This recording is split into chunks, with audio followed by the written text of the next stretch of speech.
হাওড়ার বেলগাছিয়ায় ফাটল আতঙ্ক, ধসে বিপন্ন বহু মানুষ এবং ক্ষতিগ্রস্ত প্রায় 15,000 মানুষের ঘরবাড়ি।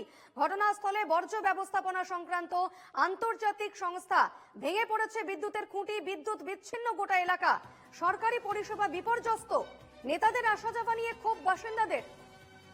ইতিমধ্যেই ফাটলের আতঙ্কে বহু এলাকাবাসী ইতিমধ্যেই ঘর ছাড়ছেন।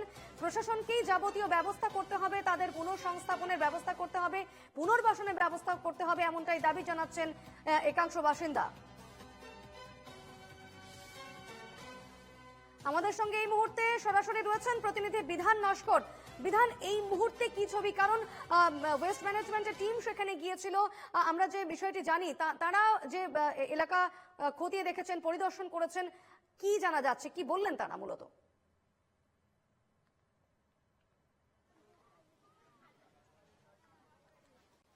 একেবারে দেখো, এলাকা পরিদর্শন করার পাশাপাশি স্থানীয়দের সঙ্গে কথা বলেন, কিভাবে হয়েছিল, কখন হয়েছিল, কবে প্রথম দেখা গেছিল এই ফাটল এবং ধস, সে নিয়েই কিন্তু একেবারে কথা বলেন। এবং তিনি যেটা সংবাদ মাধ্যমকে জানান, মূলত যে গোটা বিষয়, গোটা পরিস্থিতি পরিদর্শন করার পর রিপোর্ট আকারে সরকারের কাছে তুলে দেওয়া হবে, যাতে করে এই পরিস্থিতি অতি দ্রুততার সঙ্গে সামাল দেওয়া যায়, সেই বিষয়ে কথা বলবেন। পাশাপাশি তিনি জানান যে এই যে গোটা পরিস্থিতি আগে থেকেই সরকার পক্ষ থেকে একেবারে ব্যবস্থা নেওয়া উচিত ছিল, যদিও অনেক দেরি হয়ে গিয়েছে। তবে এখনো পর্যন্ত এই মুহূর্তে যে অবস্থা, যে পরিস্থিতি হয়ে রয়েছে, এই পরিস্থিতির মধ্যে অতি দ্রুততার সঙ্গে কিন্তু একেবারে এই পরিস্থিতি সামাল দেওয়ার জন্য প্রথমে ডাম্পিং স্টেশন এখান থেকে সরাতে হবে, পাশাপাশি এলাকায় ক্ষতিগ্রস্ত যে ঘরবাড়ি রয়েছে তাদের ব্যবস্থা করতে হবে। না হলে পরবর্তী সময় আগামী দিনে কিন্তু বড়সড় দুর্ঘটনা ঘটতে পারে বলে এমনটাও জানান। তার কারণ একেবারে যে ডাম্পিং স্টেশন, অর্থাৎ আবর্জনা যে স্তূপ, সেই আবর্জনা স্তূপ থেকে তৈরি হওয়া যে গ্যাস, সেই গ্যাসের ফলেই কিন্তু একেবারে দিকে দিকে মাটির নিচে ভূগর্ভে কিন্তু বিস্ফোরণ, যার ফলেই কিন্তু এই ধরনের ফাটল দেখা যাচ্ছে রাস্তায় এবং বিভিন্ন বাড়িতে। যে কারণে কিন্তু আগামী দিনে ব্যবস্থা না নেওয়া হলে আগামী দিনে কিন্তু বড়সড় দুর্ঘটনা ঘটতে পারে। আমি এই মুহূর্তে যেখানে রয়েছি, একেবারে গোটা এলাকা কার্যত সরকারি পরিষেবা বিপর্যস্ত। তার কারণ পানীয় জল নেই, খাবার নেই, বিভিন্ন পরিষেবা নেই। সেই সঙ্গে কিন্তু মানুষ তারা রাস্তায় বসে রয়েছে, প্রশাসনের দিকে তাকিয়ে রয়েছে। প্রশাসন কি ব্যবস্থা নেয় সেই দিকে কিন্তু তাকিয়ে রয়েছে। যারা স্থানীয়রা রয়েছে, স্থানীয়দের একাংশ তারা কিন্তু ক্ষোভ প্রকাশ করছে। তার কারণ একে একে প্রশাসনের বিভিন্ন স্তরের যারা আধিকারিক রয়েছে তারা আসছে, পরিদর্শন করে যাচ্ছে, আশ্বাস দিচ্ছে, কিন্তু কোনো কাজ হচ্ছে না। 5 দিন পেরিয়ে গেছে প্রায়, তারপরেও কোন রকম ব্যবস্থা নেওয়া হয়নি প্রশাসনের তরফ থেকে। সেই কারণে একেবারে ক্ষোভ প্রকাশ করছে। একদিকে এলাকাবাসী তারা বলছে যে প্রশাসনের তরফ থেকে খাবার এবং জলের ব্যবস্থা করা হলেও সেটা খুব সীমিত। তার কারণ বড় একটি এলাকা, এখানে প্রচুর মানুষের বসবাস। সেই ক্ষেত্রে কিন্তু একাংশ মানুষ তারা পানীয় জল পাচ্ছে না, কেউ খাবার পাচ্ছে না। এই মতো অবস্থায় তারা কোন রকমে বেঁচে রয়েছে, জীবনযাপন করে রয়েছে, এমনটাও কিন্তু জানাচ্ছে। একেবারেই সঙ্গে থাকো বিধান, আমি তোমার কাছে ফিরবো। তবে এই বিষয়ে ওয়েস্ট ম্যানেজমেন্টের টিম সেখানে গিয়েছিল, খতিয়ে দেখেছেন, তারা গোটা এলাকা পরিদর্শন করেছেন, কোথায় কি ত্রুটি রয়েছে, কেন এই ধরনের জিনিসগুলো হচ্ছে। এবং তারা বলছেন যে আবর্জনা ফেলার ক্ষেত্রে মাটির ধারণ ক্ষমতার কথা বলছেন, যে মাটির একটা ধারণ ক্ষমতা থাকে নির্দিষ্ট, সেই ক্ষমতার বাইরে চলে গেলে মাটি তা ধারণ করতে পারে না। তার থেকে কি কি ক্ষতি হতে পারে, কি বলছেন তারা, একবার শুনবো। সয়েলের একটা বিয়ারিং ক্যাপাসিটি আছে। আমি ওয়েস্টের জায়গায় যাচ্ছি না, মাটির যে বিয়ারিং ক্যাপাসিটি আছে তার তুলনায় অনেক বেশি যদি আপনি ওখানে ওয়েট দেন, সেই জন্য আমাদের ইঞ্জিনিয়ারিং এর সিস্টেম আছে যে ফাউন্ডেশন তৈরি করতে হয়। তাহলে এটা বলা যেতে পারে যে এটা নেই, কোনো পরিকল্পনাবিহীন ভাবেই ডাম্পিং একদম কোনো পরিকল্পনা নেই। সে তো খুব সাধারণ কথা। এটা আমরা 50 বছর ধরে এখানে দেখছি। অনেক আগেই ব্যবস্থা নেওয়া উচিত ছিল এবং এখনো যদি ব্যবস্থা নেয়, it will be little late. But তবু আমাদের সোসাইটির পক্ষে, এখানে যারা থাকেন তাদের পক্ষে অনেক ভালো হবে। আমার সাজেশন, এই ডাম্পিং গ্রাউন্ড এক্ষুনি বন্ধ করতে হবে। এই ডাম্পিং গ্রাউন্ডই শুধু নয়, এর কয়েক কিলোমিটারের মধ্যে কোনো ডাম্পিং করা চলবে না। আবর্জনা ফেলার কিছু নিয়ম রয়েছে। 2000 সালের এই নিয়মে কিছু পরিবর্তন আনা হয়েছে 2016-তে। কি সেই নিয়ম, কি বলছেন সাধন ঘোষ, শুনবো। রুল একটা আছে 2000-এর একটা সলিড ওয়েস্ট ম্যানেজমেন্ট রুল ছিল, সেটা আমরা রিভাইজ করেছি 2016-তে সলিড ওয়েস্ট ম্যানেজমেন্ট রুল 2016। সেইখানে একদম স্পেসিফিক্যালি বলা আছে ওয়েস্ট সেগ্রিগেট করে বাড়ি থেকে কালেক্ট করতে হবে, নো ডাম্প ইয়ার্ড। সমস্ত ডাম্প ইয়ার্ড যেগুলো আছে ভারতবর্ষের অনেক জায়গাতে ডাম্প ইয়ার্ডগুলো এখন সরিয়ে নেওয়া হচ্ছে, তার জায়গায় কি হচ্ছে এই যে সেপারেটেড ওয়েস্ট যেগুলো কালেক্টেড হচ্ছে সেগুলো সব রিসাইক্লিং এ যাবে, আর ওয়েট ওয়েস্ট যাবে হচ্ছে কম্পোস্ট বা বায়োগ্যাস প্ল্যান্ট। বায়োগ্যাস প্ল্যান্ট হলে আপনার যা ওয়েস্ট তৈরি হলো সেটা সারে পরিণত হবে আর গ্যাসে পরিণত হবে। এই গ্যাসগুলো ইলেকট্রিসিটির জন্য উৎপাদন করা যায়, রান্নাঘরে আমরা ইউজ করতে পারি জ্বালানি হিসেবে। আর যে ড্রাই ওয়েস্ট হলো, আমরা সারা পৃথিবীতে ড্রাই ওয়েস্টকে এখন সম্পদ হিসেবে দেখছি। হাওড়ার বেলগাছিয়ার এই এলাকা অত্যন্ত বিপজ্জনক অবস্থায় রয়েছে, যে কোনো মুহূর্তে বড়সড় বিপদের আশঙ্কা করছেন অধ্যাপক সাধন ঘোষ। ডাম্পিং গ্রাউন্ড, আমি তো ঘুরে আসলাম পুরো ডাম্পিং গ্রাউন্ডটা, আপনারা দেখবেন সব এইভাবে ঝুলে আছে এবং এটা যে কোনো সময় স্লাইড করতে পারে, পড়ে যাবে এবং একটা বিরাট ডিজাস্টার হতে পারে। আরো বড় স্লাইডের সম্ভাবনা রয়েছে বলছে। আরো সম্ভাবনা এই এলাকাগুলো কি বিপজ্জনক? অফকোর্স এর অন্তত 1/2 কিলোমিটার থেকে 1 কিলোমিটার বিপজ্জনক অবস্থায় আছে। আমরা তো শুধু এদিকটা দেখছি, অন্য দিকটা আমরা দেখিনি এবং কোনো হয়তো ঘটনা ঘটেনি, কিন্তু কোনো সময় যে এই ঘটনাটা ঘটবে না আমরা বলতে পারি না। গ্যাস জেনারেশনটা ইজ আ কন্টিনিউয়াস প্রসেস। যতক্ষণ পর্যন্ত মানে এটা 10 বছর 15 বছর 20 বছর ধরে গ্যাস নির্গত হতে পারে, কিন্তু অ্যামাউন্টটা কম থাকবে। আমি আবারও ফিরবো, আমাদের সঙ্গে একেবারে সরাসরি ঘটনাস্থল থেকে রয়েছেন আমাদের প্রতিনিধি বিধান নস্কর। বিধান, আমরা অধ্যাপক সাধন ঘোষের মন্তব্য শুনছিলাম, তিনি সেই জায়গায় গিয়ে পরিদর্শন করেছেন, গোটা বিষয়টি খতিয়ে দেখেছেন। তিনি বলছেন যে পরিকল্পনার অভাব রয়েছে, কারণ একটা ডাম্পিং গ্রাউন্ড তৈরি করতে হলে সেখানে বেশ কিছু পরিকল্পনা প্রয়োজন। সীমার অতিরিক্ত হতে হবে না, সেই স্তূপ সীমার পার করা যাবে না, পাশাপাশি মাটির ধারণ ক্ষমতা বুঝতে হবে। সেক্ষেত্রে কোথাও কি প্ল্যানিং এর অভাব ছিল, কি জানা যাচ্ছে?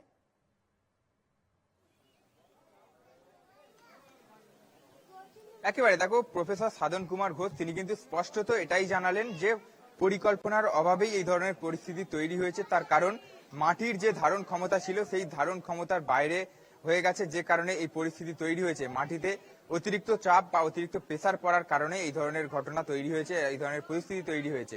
একেবারে আবর্জনার যে স্তূপ, সেই আবর্জনা স্তূপ যেখানে রয়েছে তার একেবারে কয়েকশো মিটারের মধ্যে একেবারে প্রায় 15,000 মানুষ তারা কিন্তু বসবাস করে। এই ধরনের আবর্জনা বিধান, অধ্যাপক সাধন ঘোষ তিনি এও বলছেন যে এই এলাকার যে এক থেকে মানে আধা থেকে 1 কিলোমিটারের যে এলাকা রয়েছে সেই এলাকা পর্যন্ত বিপদ সংকুল হয়ে রয়েছে এবং যারা স্থানীয় বাসিন্দারা রয়েছেন তাদের জন্য অত্যন্ত বিপদ, যে কোনো মুহূর্তে বড়সড় বিপদ ঘটতে পারে। কারণ যেভাবে মিথেন গ্যাস নির্গমন হচ্ছে সেটা একটা কন্টিনিউয়াস প্রসেস এবং সেটা আগামী দিনেও আরো নির্গমন হতে থাকবে, এমনটাও তিনি বলছেন। সেক্ষেত্রে স্থানীয় বাসিন্দারা, তুমি যেমনটা কিছুক্ষণ আগেই বলছিলে, তারা ধীরে ধীরে একে একে সেই এলাকা ছাড়তে শুরু করেছেন। কোথায় যাচ্ছেন তারা? প্রশাসনের তরফ থেকে তাদের কি পুনর্বাসন দেওয়া হচ্ছে?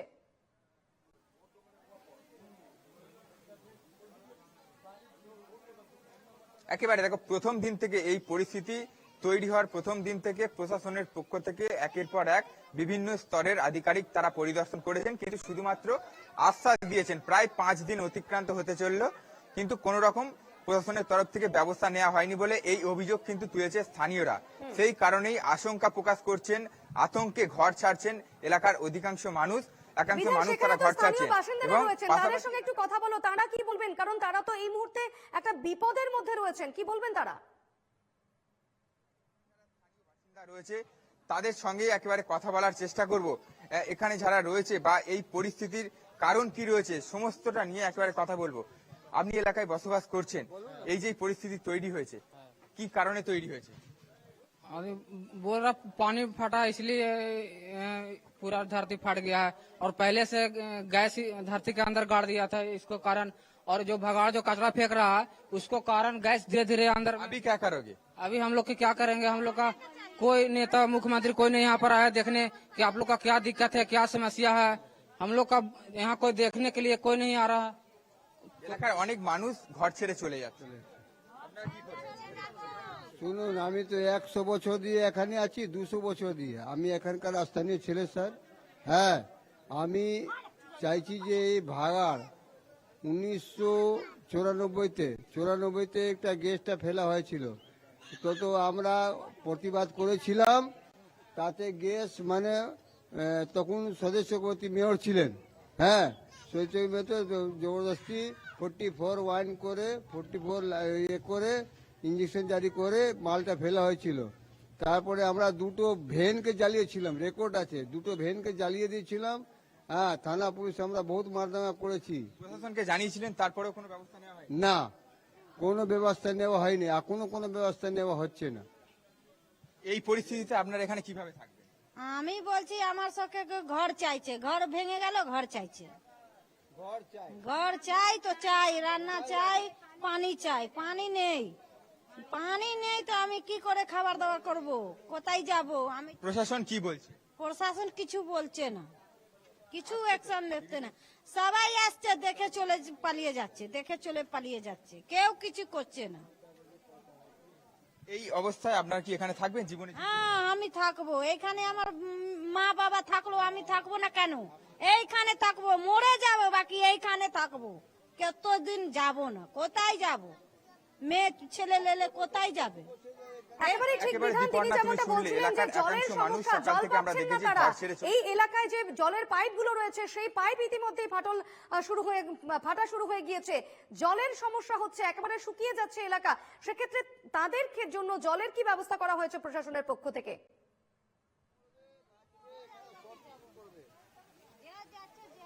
এলাকার একাধিক জায়গায় কিন্তু কল থাকলেও মিলছে না জল। তার কারণ কলের যে পাইপ, অর্থাৎ পানীয় জল বা জলের যে পাইপ, সেই পাইপে কিন্তু বিভিন্ন জায়গায় ফাটল ধরেছে, যে কারণে জল সরবরাহ এই মুহূর্তে বন্ধ রয়েছে।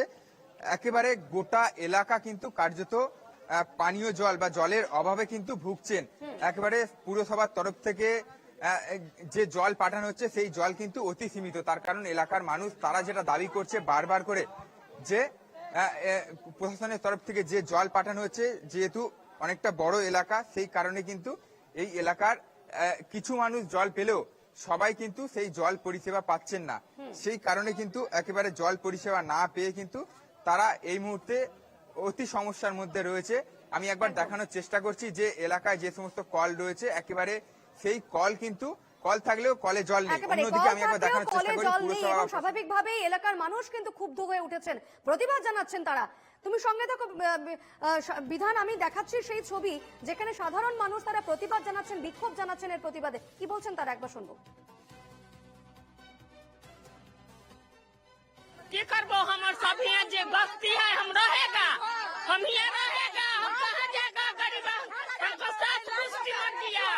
না কষ্ট হচ্ছে, কোনো গরাজ্য করছে না, কোনো গ্রাহ্য করছে না, খালি আসতে চলে যাচ্ছে, আসতে চলে যাচ্ছে। আমরা কি মানুষ না?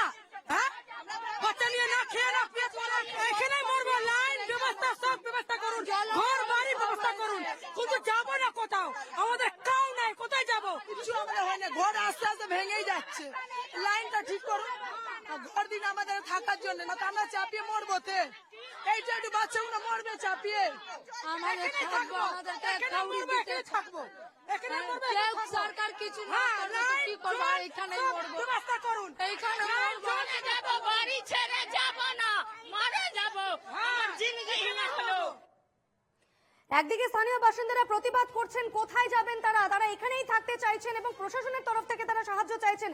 সেক্ষেত্রে এই মুহূর্তে একটি খবর এসছে যে আরো একটি ঘর কিন্তু ইতিমধ্যেই ভেঙে পড়েছে। দেখতে পাচ্ছেন সেই ছবি, বেলগাছিয়ারি এই বাড়ি, এবং যেভাবে গ্যাস নির্গমন হচ্ছে, মিথেন গ্যাস, বিষাক্ত মিথেন গ্যাস যেভাবে নির্গমন হচ্ছে, তার কারণে কিন্তু এলাকায় একের পর এক ঘরে বিশাল ফাটল দেখা দিচ্ছে, একের পর এক ঘর ভেঙে পড়ছে, জলের পাইপ ফাটল দেখা দিচ্ছে, রাস্তায় ফাটল দেখা দিচ্ছে, রীতিমতো বিপদসংকুল হয়ে আছে গোটা এলাকা। কিছুক্ষণ আগেই আমরা সেই ছবি দেখিয়েছিলাম, ওয়েস্ট ম্যানেজমেন্ট টিম সেখানে গিয়েছিল, গোটা এলাকা তারা পরিদর্শন করেছেন এবং অধ্যাপক সাধন ঘোষ থেকে শুরু করে প্রত্যেকেই তারা বলছেন যে এলাকা একেবারে বিপদসংকুল হয়ে আছে, যে কোনো মুহূর্তে বড়সড় বিপদ ঘটে যেতে পারে। তারা বলছেন অন্যথায় তারা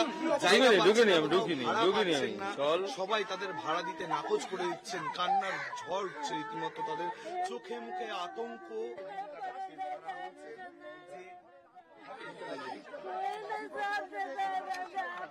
আমি আবারও ফিরবো, আমাদের প্রতিনিধি বিধান রয়েছেন আমাদের সঙ্গে। বিধান, আমি যে ছবি এই মুহূর্তে আমাদের এনকেটিভি বাংলায় আমরা সেই ছবি তুলে ধরছি, আরেকটি ঘর ভেঙে পড়েছে। অর্থাৎ যে বিপদের আশঙ্কা করছিলেন অধ্যাপকরা, সেই বিপদ কিন্তু একেবারে চাক্ষুষ আমরা দেখতে পাচ্ছি। আরেকটি ঘর ভেঙে পড়েছে, কান্নায় ভেঙে পড়েছেন বাসিন্দারা।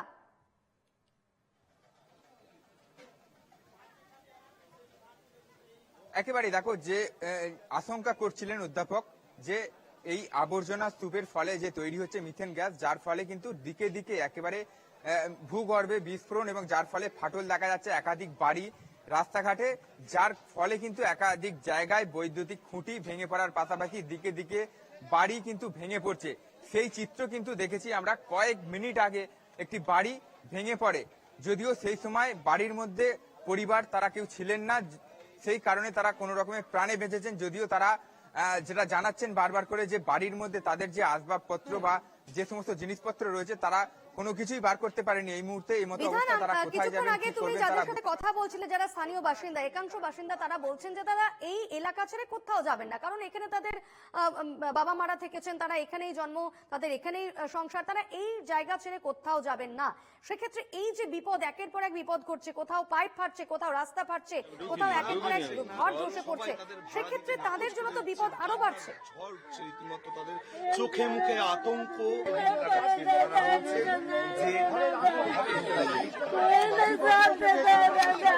প্রান্ত পরিদর্শন করেছি, বিভিন্ন মানুষের সঙ্গে কথা বলেছি, এলাকার একাংশ মানুষ তারা কিন্তু আতঙ্কে ঘর ছেড়ে বেরিয়ে যাচ্ছেন, তারা সাময়িকভাবে ঘর ভাড়া নিয়ে অন্যত্র চলে যাচ্ছেন।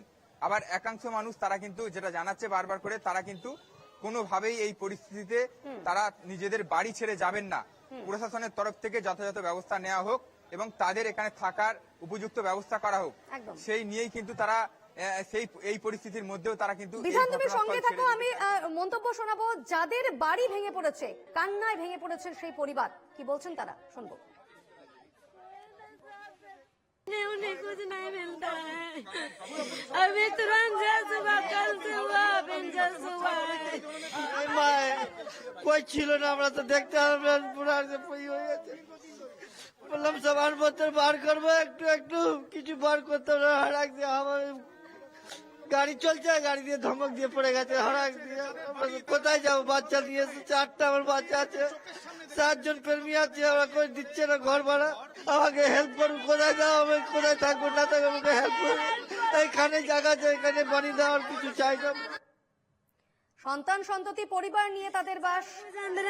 बाले बच्चा बाहर में रौदा में डरा, कुछ मेरा नहीं बच्चा, न रहने के, न खाने के, न पीने के, कुछ नहीं बच्चा मेरा। এখন কি করবেন, कुछ कहूँ न रास्ते पर थकबो, कहाँ कहूँ न जाओ, रास्ते में थकबो दादा, थकने का जगह नहीं आज दादा मेरा।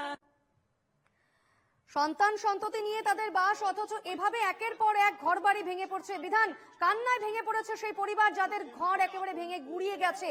কোনো মতে প্রাণে রক্ষা পেয়েছেন তারা, কারণ সেই মুহূর্তে তারা বাড়িতে ছিলেন না।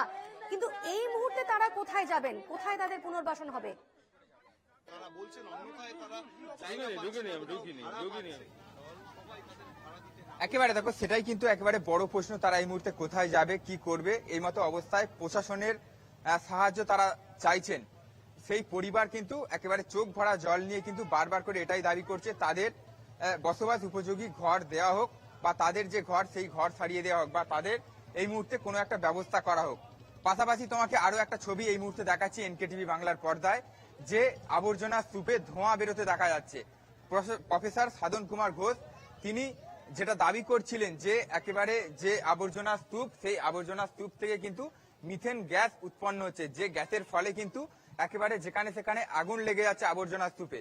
একেবারে এই মুহূর্তে কিন্তু সেই ছবি আমার চিত্র সাংবাদিক সহকর্মী সৌমেন দাস সেই ছবি কিন্তু তুলে ধরছে এনকেটিভি বাংলার পর্দায়। একেবারে তুমি ধোঁয়া বেরোতে যে ছবি দেখতে পাচ্ছ, মিথেন গ্যাস তৈরি হয়েছে যে আবর্জনা স্তূপে, সেই আবর্জনা স্তূপে সেই মিথেন গ্যাসের ফলেই কিন্তু এই ধরনের আগুন লেগে যাচ্ছে। আর এই গ্যাসের ফলেই কিন্তু ভূগর্ভে যে যত্রতত্র কিন্তু একেবারে বিস্ফোরণ ঘটছে, যার কারণে কিন্তু রাস্তা সহ একাধিক বাড়ি সেখানে কিন্তু ফাটল দেখা যাচ্ছে এবং এলাকার একাধিক জায়গায় বৈদ্যুতিক পোস্ট কিন্তু ইতিমধ্যেই কিন্তু কোথাও ভেঙে পড়েছে, কোথাও হেলে পড়েছে, দিকে দিকে কোথাও বাড়ি ভেঙে পড়ছে, কোথাও হেলে পড়ছে, আবার কোথাও ফাটল দেখা যাচ্ছে। এই মুহূর্তে এলাকার মানুষ, অধিকাংশ মানুষ তারা এলাকার ঘর ছাড়লেও একাংশ মানুষ তারা কিন্তু এই মুহূর্তে এলাকায় থাকবেন, তাদের নিজেদের ঘরে থাকবেন। তবে কিন্তু এই মুহূর্তে প্রাণের ঝুঁকি নিয়ে তারা কিভাবে এখানে থাকবেন বা কিভাবে বসবাস করবেন সেটাই কিন্তু বড় প্রশ্ন। বারবার করে তারা কিন্তু একেবারে আমরা যে ছবি কিছুক্ষণ আগেই দেখাচ্ছিলাম, একের পর এক ঘর যেমন ভেঙে পড়ছে, রাস্তা ভেঙে পড়ছে, ফাটল দেখা দিচ্ছে পাইপে, সেক্ষেত্রে জলের যেমন অভাব দেখা দিয়েছে, সাধারণ মানুষ তারা কোথায় যাবেন সেই অবস্থাও কিন্তু তৈরি হয়েছে। তারা প্রশাসনের কাছে সাহায্য চাইছেন, প্রশাসন যাতে সাহায্য করে তাদের। একেবারে কান্নায় ভেঙে পড়েছেন প্রত্যেকটি পরিবার। এবং কিছুক্ষণ আগে আমরা সেই ছবিও দেখাচ্ছিলাম যে কিভাবে সেই ডাম্পিং গ্রাউন্ড থেকে ধোঁয়া নির্গত হচ্ছে, মিথেন গ্যাস নির্গত হচ্ছে। আমাদের সেই ছবি সরাসরি দেখাচ্ছিলেন প্রতিনিধি বিধান নস্কর। বিধান, তোমাকে ধন্যবাদ। ডাম্পিং গ্রাউন্ডের উচ্চতা সীমিত থাকা উচিত। সীমার বাইরে গিয়ে আবর্জনা স্তূপাকৃত হলে নিচের মাটির তা ধারণ করার ক্ষমতা কমে যায়, ফলে রাস্তাঘাট বা কাছের বাড়ি ঘরে ফাটল ধরতে পারে। এই ধরনের এলাকায় মাটির নিচ দিয়ে যাওয়া পাইপ লাইনেও ফাটল দেখা দিতে পারে। এর ফলে ডাম্পিং গ্রাউন্ড তৈরি করার ক্ষেত্রে পুরসভার আরো সতর্ক থাকা উচিত, যাতে আবর্জনা স্তূপ নির্ধারিত সীমার নিচে ছাড়িয়ে না যায়। ডাম্পিং গ্রাউন্ডের উচ্চতা সীমিত থাকা উচিত বলছেন প্রফেসর পার্থপ্রতিম বিশ্বাস।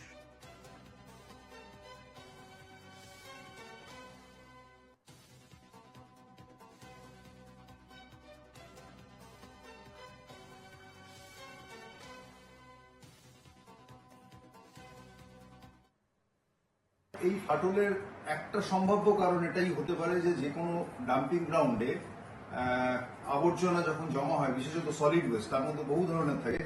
কনস্ট্রাকশন, ডিমোলিশন ওয়েস্ট থাকতে পারে, ডোমেস্টিক ওয়েস্ট থাকতে পারে। এই সবগুলো একটা প্রায় পাহাড়ের মতো চেহারা ধারণ করে। কিন্তু মনে রাখতে হবে যে এই যে ডাম্পিং গ্রাউন্ডটা হয়, তাহলে এই ডাম্পিং গ্রাউন্ডের হাইট আনলিমিটেড হতে পারে না।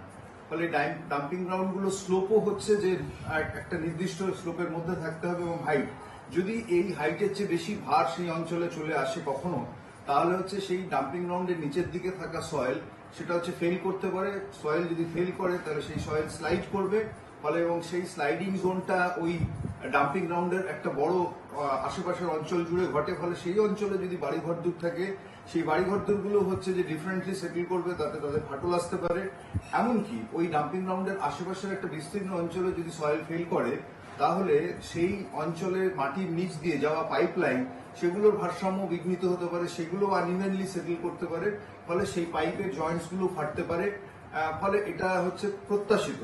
এবং সেক্ষেত্রে ডাম্পিং গ্রাউন্ড তৈরি করার ক্ষেত্রে বা রক্ষণাবেক্ষণের ক্ষেত্রে আমাদের পুরসভা বা সরকারের নজর আরো বেশি দেওয়া উচিত। যে কত উচ্চতা পর্যন্ত কত স্লোপ মেনটেন করে ডাম্পিং গ্রাউন্ড থাকবে সেটা নির্ভর করবে সেই অঞ্চলে মাটির ধারণ ক্ষমতার উপরে। সেই ধারণ ক্ষমতার বাইরে যদি কখনো ডাম্পিং গ্রাউন্ডের হাইট উঠে যায়, তাহলে কিন্তু এই ধরনের বিপর্যয় অনেক সময় আসতে পারে।